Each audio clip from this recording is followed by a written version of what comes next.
자, 우리 성경을 한번 한 군데 찾아볼까요? 고린도전서 1장 2절입니다. 고린도전서 1장 2절.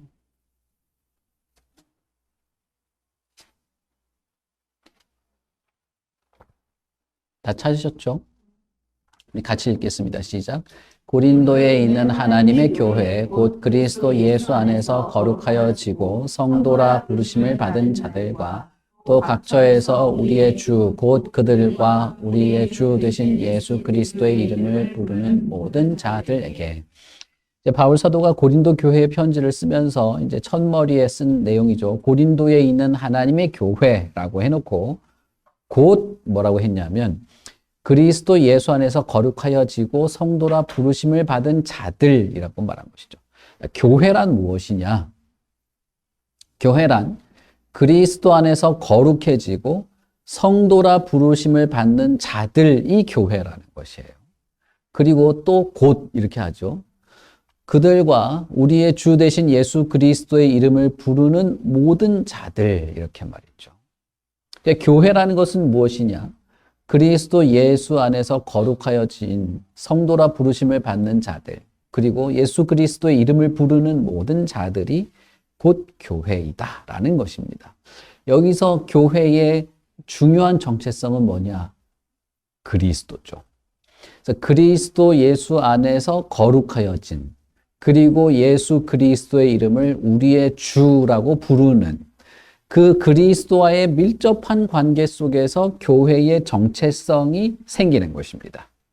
자, 그러면 다시 에베소서 우리가 읽은 본문에 가면 아내여 남편에게 복종하라라고 하면서 그것을 무엇에 비추어서 설명하느냐 하면 교회가 그리스도에게 복종하듯이라고 말하죠.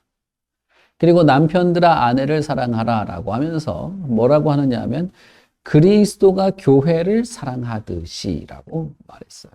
자, 그러니까 남편과 아내는 예시로 든 것입니다. 예시로 든 것이고 교회와 그리스도와의 관계와 남편과 아내와의 관계가 이런 유사성을 가지고 있음을 강조하면서 남편과 아내가 가져야 되는 가정의 모습이 그리스도와 교회와의 관계를 반영하고 그것을 확장하고 그것을 더 강화하는 것으로 설명한 것입니다. 여러분 오해하지 말으셔야 될 것이 남편과 아내와의 관계가 아무것도 아니다 그 뜻이 아니에요. 남편과 아내와의 관계 혹은 가정의 어떤 거룩성은 그리스도와 교회와의 관계를 일정 정도 반영하고 있습니다. 반영할 뿐 아니라 그것을 확장하고 강화합니다. 그리고 그것은 다시 교회 안에서 선순환을 일으켜서 교회, 곧 성도와 예수 그리스도를 주라 부르는 자들이 그리스도를 향한 태도에도 영향을 미치게 되어 있는 것입니다. 그런 면에서 어떤 우리가 5월달을 굳이 뭐 가정의 달이라고 말할 수 있다고 생각이 돼요. 자, 그러면 여러분 우리가 에베소서 우리가 읽은 본문을 어떻게 이해하면 좋을지 그것에 대한 어떤 교훈을 어떻게 받으면 좋을지 이해가 되실 겁니다. 거기서 중요한 또 한 가지는 교회의 머리가 그리스도시라는 것입니다. 에베소서에는 교회에 대한 아주 핵심적인 내용이 거기 우리가 읽은 본문에 완전 총망라가 되어 있는데 교회의 머리가 그리스도시라는 거예요. 그리고 교회는 그 머리에 복종하는 개념으로서 복종을 하게 될 때 그 머리는 맑은 물로 그 몸된 교회를 씻기고 온전케 하는 역할을 합니다. 에베소서의 그 내용은 우리가 에스겔 36장에 있는 36장 몇 절이죠? 거기가? 36장 25절인가? 내가 이 구절을 정말 좋아하는데 할 때마다 헷갈려요. 이게 몇 장 몇 절인지 헷갈려. 36장 25절인가 하여튼 뭐. 제가 그건 잘 모르겠어요. 맞아요? 읽어주십시오. 우리나라 좀. 맑은 것을 너희에게 기록하고 너희도 정결하게 하되 곧 너희 모든 더러운 것에서와 모든 이상 침대에서 너희를 정결하게 할 것이며 또 새 영을 너희 속에 두고 새 마음을 너희에게 주되 너희 육신에서 굳은 마음을 제거하고 부드러운 마음을 줄 것이며 또 내 영은 너희 속에 두어 너희로 내 율례를 행하게 하리니 너희가 내 규례를 지켜 행할 것이다. 네. 거기 보면 맑은 물로 너희를 씻어서 깨끗하게 해주겠다. 그런 말이 나오죠. 예수님이 니고데모를 만났을 때 니고데모에게 물과 성령으로 거듭나야 된다는 얘기를 하죠. 그 에스겔 거기에 물과 영이 동시에 같이 나옵니다. 그러니까 니고데모가 그 본문을 몰랐을 리도 없고 예수님의 말을 이해하지 못했을 리도 없어요. 예수님이 너가 왜 이걸 모른다고 하냐라고 물어보는 것이죠. 에스겔 선지자에게 하나님이 에스겔 선지자는 바벨론의 포로로 잡혀간 상태였어요. 그래서 그발 강가에서 그 환상을 보잖아요. 그발 강가가 그 갈대아인들의 지역이니까 바벨론에 있는 강입니다.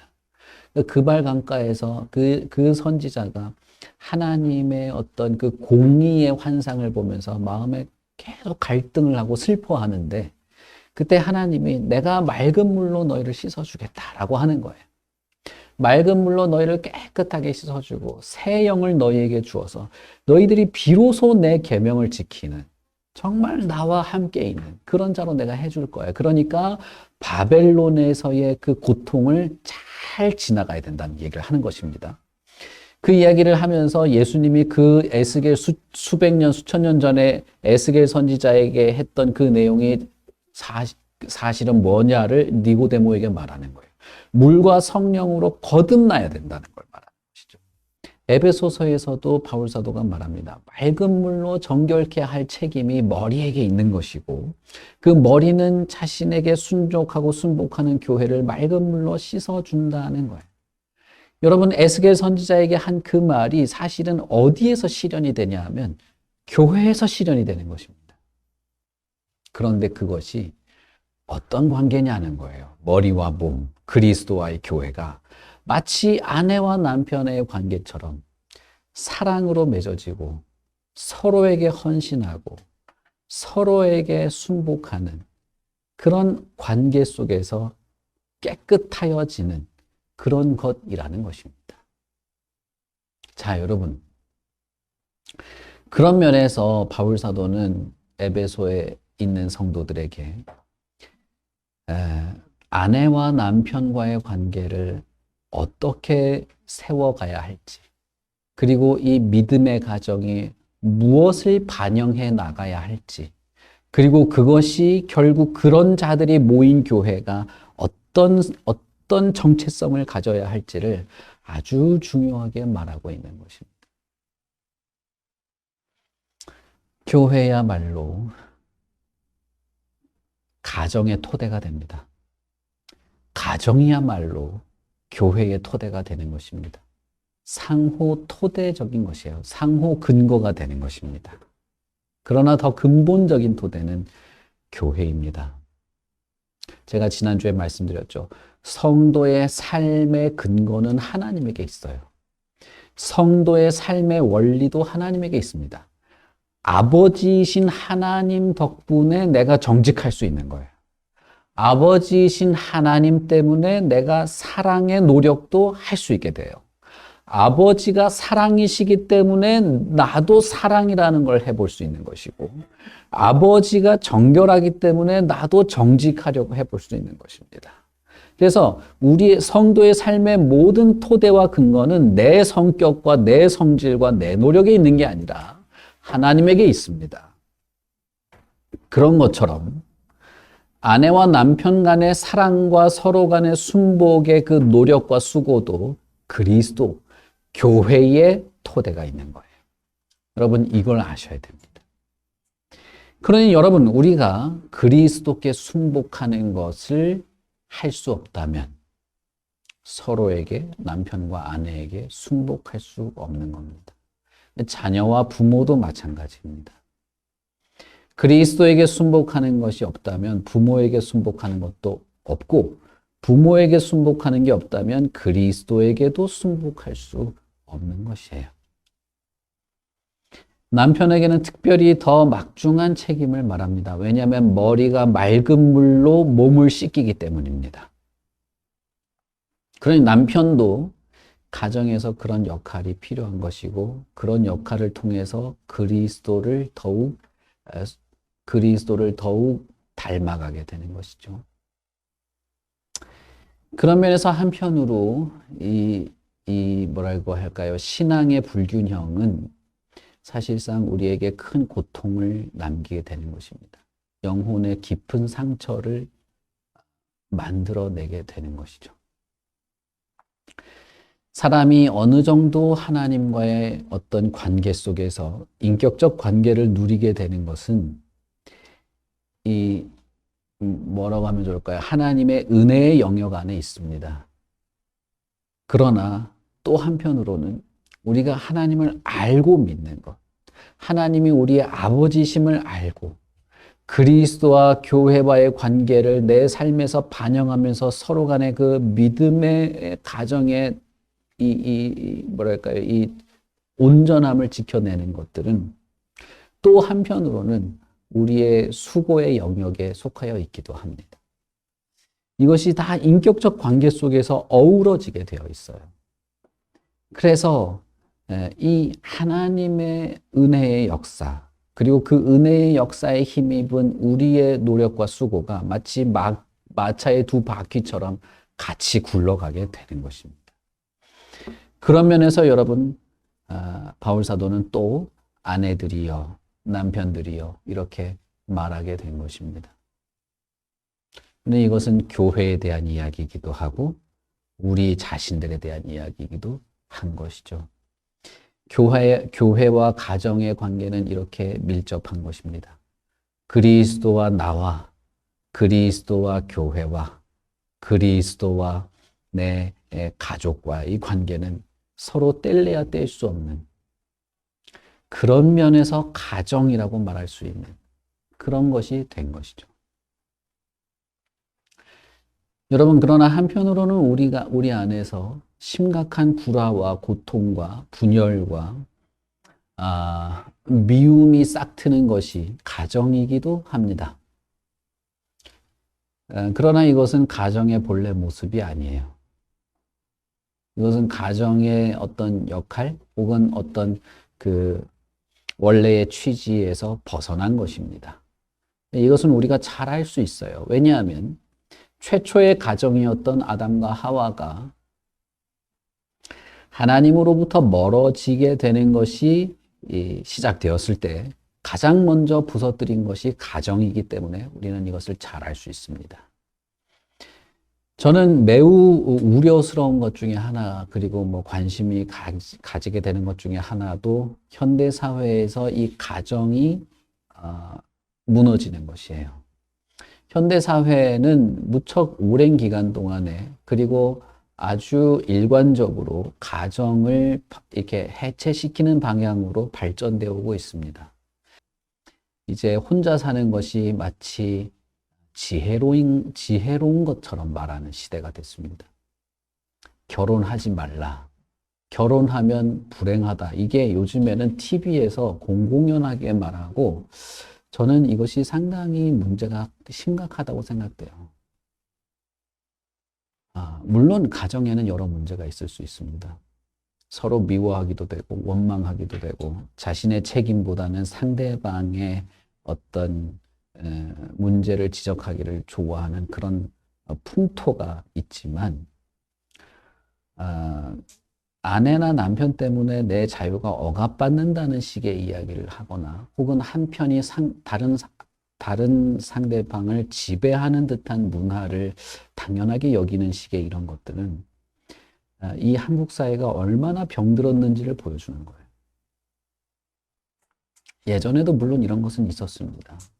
결혼하면은 배우자를 마치 자기가 주물러야 되는 것처럼 생각한다던가 마치 그렇게 되고 있는 것처럼 느낀다던가 하는 것들이 이 분위기에 있는데 더 심각한 것은 그것이 교회 안에도 들어오고 있다는 거예요. 교회 안에도 들어와가지고 교회 안에 이 부부 관계, 가정 안에서 마치 한쪽이 상대방을 이 성경적 원리가 아닌 자기의 어떤 성향이나 기질대로 마구 휘둘러 버린다던가 상대방을 자신의 어떤 그 위치로 이렇게 좌지우지하려고 하는 것들 혹은 배우자가 있으면 불편해한다거나 자신의 어떤 그 미약한 태도 혹은 그런 것들에 대해서 원망스럽게 생각한다거나 하는 것들이 그냥 자연스럽게 흘러 넘치고 있다는 겁니다. 숨 쉬듯이 자연스럽게 그런 게 나온다는 거예요. 여러분 그러나 가정은 본래 그런 게 아닙니다. 이걸 진지하게 생각하셔야 됩니다. 제가 잘하고 있어서 이런 말을 드리는 게 아니에요. 저도 문제가 많죠. 우리가 살고 있는, 우리가 직접 겪고 있는 이 가정 안에 많은 불화가 있는 것이 사실입니다. 그러나 그럼에도 불구하고 이것을 만들어 주시고 이것을 통해서 교회를 이해하게 하고 이것을 통해서 그리스도를 사랑하게 하고 이것을 통해서 참된 교회의 토대가 되도록 하신 하나님에 대한 어떤 그런 태도도 없고 아무것도 없이 그냥 막 나오는 대로 막 떠벌리면서 엉망진창을 만들어서는 안 된다는 겁니다. 그래서는 안 되는 거예요. 여기에는 아주 영적인 원리가 있고 하나님의 의도가 있고 하나님의 목표와 목적이 있다는 사실을 여러분은 마음속 깊숙이, 우리 모두는 이것을 마음속 깊숙이 아주 중심에 가지고 있어야 합니다. 여러분, 왜 우리가 사랑해야 할까? 그건 아버지 때문이에요. 그리고 교회 때문입니다. 그것은 여러분의 기질이나 형편이나 상황을 뛰어넘는 것이에요. 기질과 형편을 초월하여 있는 것이 하나님이고 교회고 그리스도입니다. 여러분 잘 생각하셔야 됩니다. 예수 그리스도 물로 깨끗하게 하고 새 영을 주어서 너희들이 내 계명을 지키며 살 수 있도록 해줄게 한 이 말은 농담이 아니에요. 예수를 믿는다는 것은 하나님께서 우리의 영혼을 인격적으로 다시 새롭게 창조하신다는 것을 말합니다. 새롭게 창조된 영혼은 새로운 생명력을 가지고 살아가게 됩니다. 생명이 있어야 살아가기 때문에 생명력을 가지고 새로운 생명력을 가지고 살아가게 되는데 그것은 그리스도께 복종하게 되는 것이고 그리스도처럼 사랑하게 되는 것인데 그거를 자신의 노력과 함께 두 마차의 바퀴가 굴러가듯이 그렇게 굴러가게 되는 거예요.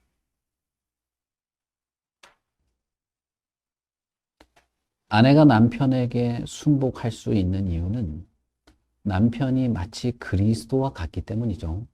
교회가 그리스도에게 순종하듯이 순종하라는 것은 이 불의에 순종하라는 뜻이 아니에요. 그것은 그리스도를 표방하고 있는 남편에게 순종하라는 뜻이 되는 것이죠. 어쩔 수 없어요. 그건 그럴 수밖에 없는 것이죠. 남편이 아내를 사랑하는 것은 그리스도가 교회를 사랑하듯이 사랑하는 것이라고 할 때는 그에게 그리스도의 권위, 그리스도를 표방하는, 그리스도를 방불하게 하는 그 영적 깊이가 있다는 것을 말하는 것이기도 한 것입니다. 그런 면에서 여러분, 가정은 곧 교회가 되는 겁니다. 참된 교회는 우리 각자의 가정에서부터 출발하게 되는 것이죠. 이것을 우리는 잘 생각하셔야 됩니다. 하나님은 인간을 만들고 곧 가정을 주었습니다. 그 가정을 통해서 아담과 하와는 하나님 나라를 이해하기 시작하는 것입니다. 그 남편과 아내의 관계를 맺으면서 비로소 아담과 하와는 하나님과 자신들의 관계를 피부적으로 느끼면서 더 확장하고 더 강화할 수 있었습니다. 남편으로서 아내에 대한 책임을 질 수 있었고 아내로서 남편에게 대한 자신의 책임을 질 수 있었죠. 선악과 앞에서 한 것은, 두 사람이 한 것은 가정을 부시는 것이었기도 하죠. 그런 면에서 아담은 남편으로서의 책임을 지지 않았고 하와는 아내로서의 책임을 지지 않았죠. 그래서 뭡니까? 두 사람이 서로를 비난하지 않습니까? 내가 이렇게 된 것은 저 여자 때문이다. 이렇게 말하잖아요. 전혀 남편답지 못한 것이죠. 어떤 면에서는 그것은 기회이기도 했습니다.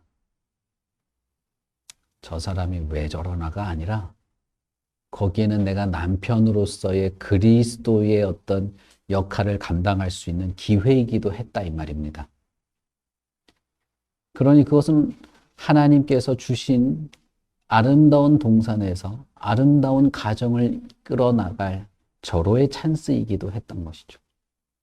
자, 여러분, 그러니 하나님의 교회, 그 안에 있는 우리 믿는 성도들의 가정에 여러 가지 불화의 상황이 있을 수도 있고 여러 갈등이 있을 수도 있지만 그건 또 한편으로는 하나님이 만들어주신 가정을 이루어갈 수 있는 절호의 찬스가 될 수도 있다는 것을 우리는 아셔야 됩니다.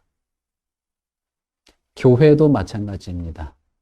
교회 안에도 교회가 그리스도께 순복할 수 있는 기회는 때로는 우리의 갈등과 어떤 어려움 속에서 있을 수 있는 것입니다. 어떤 것들을 결론을 내리고 어떤 것들을 결정을 하고 무엇을 교회가 해 나갈 것인가를 할 때 그리스도께 순복하는 것을 우리는 할 수 있는 찬스를 얻게 될 수도 있는 것입니다. 그러니 여러분, 이런 관계, 가족 관계, 가정의 관계를 하나님은 우리에게 특별히 주신 것입니다. 하나님을 알도록, 그리스도를 알도록, 교회를 교회답게 하도록, 천상의 하나님의 나라 가서 잘 살 수 있도록 우리에게 가정을 주셨습니다. 남편을 주었고 아내를 준 것입니다. 자식을 주었고 부모를 주었고 상전을 주었고 종을 준 것입니다. 그러니 여러분, 우리의 삶의 모든 토대는 여기에 있습니다. 교회에 있고 하나님의 목적과 의도를 따라서 살아가는 데에 우리의 삶의 방향과 목적이 있는 것입니다.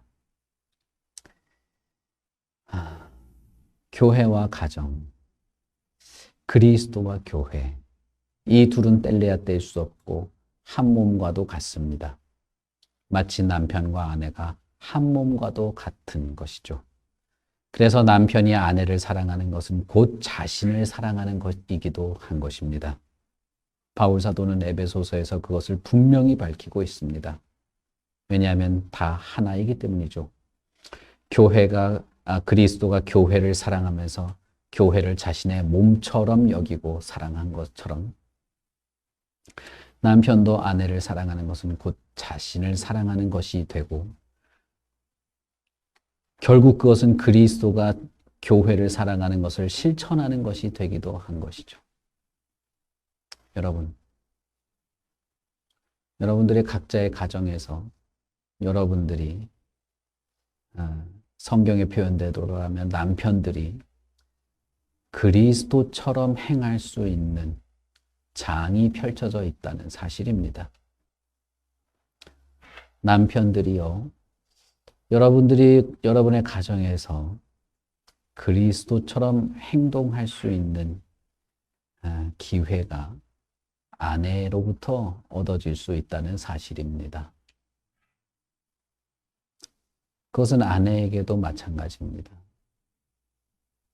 그것은 더 나아가서 여러분이 직장에서 여러분이 그리스도처럼 살 수 있는 기회가 주어진 것과 마찬가지입니다.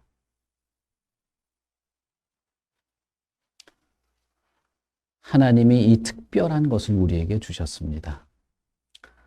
하나님이 이 특별한 것을 우리에게 선물처럼 주신 것입니다.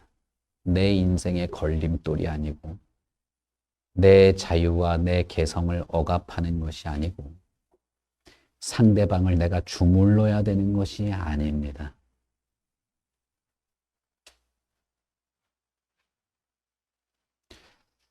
여러분들 우리 교회를 참된 교회로 세우려는 마음에 어떤 같은 꿈과 같은 비전을 가지고 있다면 그것은 1차적으로 여러분 우리 가정에서부터 시작할 겁니다. 저는 우리 교회를 시작할 때부터 우리 교회에 한 분씩 올 때 우리 교회에 한 가정씩 생길 때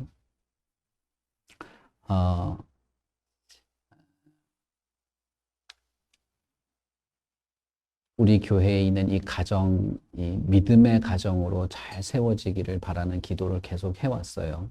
여러분들도 마찬가지겠죠. 그것은 곧 교회를 위한 기도이기도 한 것입니다. 그리고 그것은 곧 하나님 나라를 향한 기도이기도 한 것입니다. 너희는 먼저 그의 나라와 그의 의를 구하라 라는 말을 주님께서 하셨습니다. 그것은 나와 동떨어진 세계를 말하는 게 아니에요. 그런 생각이 들어요. 내가 하고 싶은 내 욕심을 채우고 싶은 것은 이게 있는데 이것부터 하나님께 구하면 오히려 하나님이 싫어해서 이걸 안 들어줄까 봐 하나님의 의, 하나님의 나라 일단 먼저 이야기하고 그럴 때 이게 실체가 없어요. 두리뭉실한 겁니다. 그냥 형이상학적인 어떤 세계, 굳이 생각해 한다면 무슨 선교사들 그런 거나 떠올리면서 한번 해보고 끝나는 거예요. 그리고 나서 내가 하고 싶은 얘기 꺼내는. 그러나 하나님의 나라, 하나님의 영광은 교회와 분리되어 있는 것이 아니고 저와 여러분의 가정이 거기에 분리되어 있는 것도 아닙니다. 내가 가정에서 남편다운 영적으로 그리스도를 투영하는 것과 분리되어 있는 것도 아니고 내가 가정에서 교회를 투영하는 것과 분리되어 있는 것도 아닙니다. 내가 그리스도를 닮지도 않으면서 내가 그리스도 앞에서 교회의 모습으로 있지도 않으면서 그 나라와 그의 의를 언급한다는 건 완전 동떨어진 이야기죠. 결국 가정을 위한 기도, 그것은 교회를 향한 기도이기도 하고 하나님의 나라를 향한 기도이기도 하고 결국 내 자신을 사랑하는 방법이기도 한 것입니다.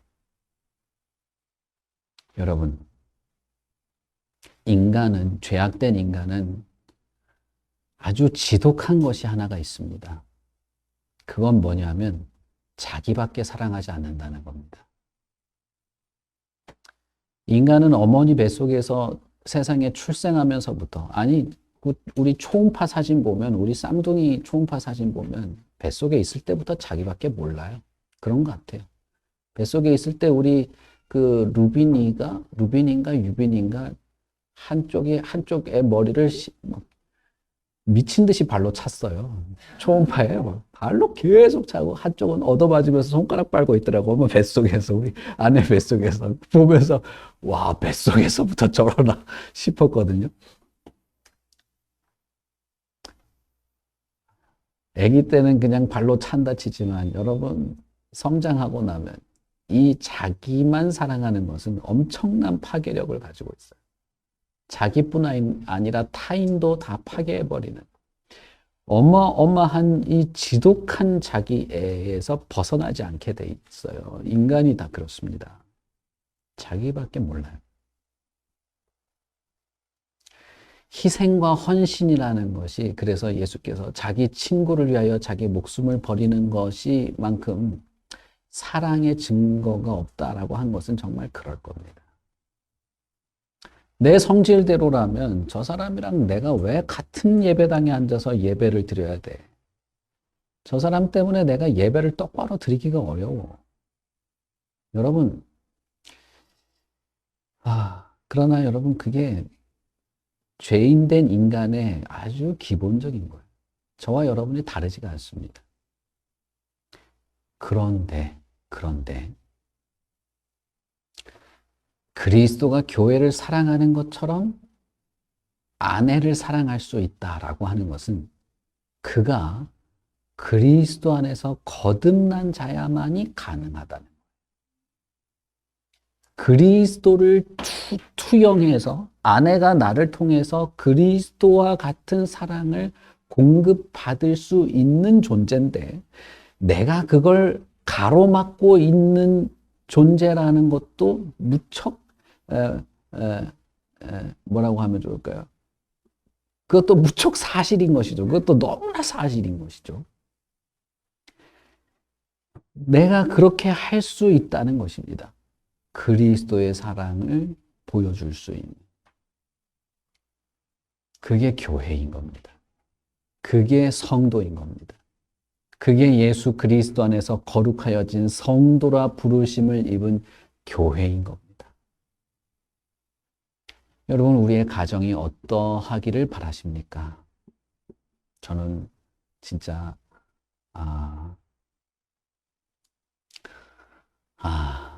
아는 만큼 실천하지도 못하고 믿는 만큼 실천하지도 못하는 한계가 있기 때문에 기도하게 되지만 우리는 정말 믿음의 가정, 하나님이 기뻐하시는 그 가정,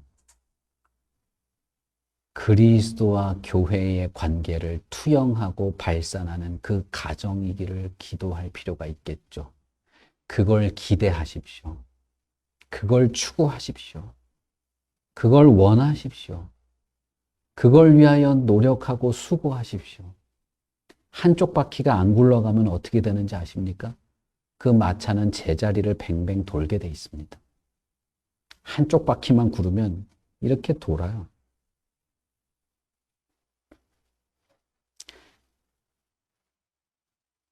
남편과 아내, 우리의 가정, 저와 여러분이 속한 우리의 가정은 아름다운 것입니다. 그것은 교회입니다. 그것은 내 자신이기도 하고, 그것은 우리의 기도의 제목이기도 하고, 우리가 하나님으로부터 받은 천상과 교회와 그리스도와 모두 함께하는 믿음의 어떤 장이기도 합니다. 그러니 여러분 기도합시다. 우리 가정을 위해서 기도하시고 내가 그리스도와 교회와의 관계 속에 들어가기를 수고하고 애씁시다. 그리고 그리스도를 닮아가고 그리스도께 순복하는 마음으로 서로를 섬깁시다. 그리스도를 사랑하는 마음으로 서로를 사랑하고 그리스도처럼 우리가 서로를 위하여 헌신합시다. 우리 같이 기도하겠습니다.